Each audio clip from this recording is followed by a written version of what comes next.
Bumagsak sa kamay ng mga otoridad ang isang lalaking nakatalang top 9 most wanted person sa reyon dahil sa kasong qualified rape sa sinagawang operasyon ng pulisya sa bayan ng San Manuel, Isabela. Magbabalita dyan si Patrolwoman Richelle Ladesma.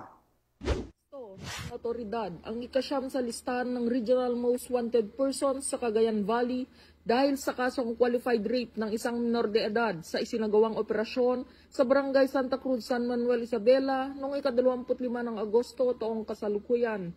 Kinilalang suspect na si alias Eitan, 39 na anyos, may asawa, isang magsasaka at residente ng nabanggit na bayan.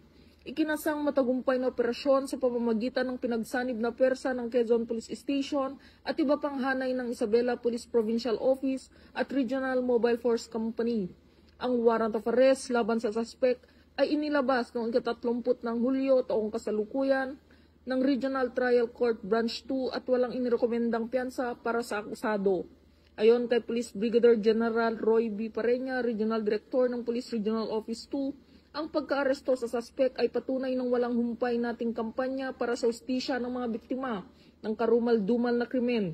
Samantala, hindi titigil ang Police Regional Office 2 hanggat ang lahat ng mga wanted persons, lalo na yaong mga akusado ng pang-aabuso sa kababaihan at kabataan, ay hindi naiharap sa batas.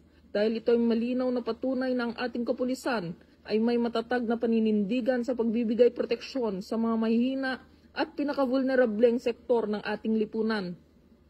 Mula dito sa Lambak ng Cagayan, ako ang inyong PNN correspondent, Patrolwoman Rich Ledesma, alagad ng batas, tagataguyod ng Balitang Pulis.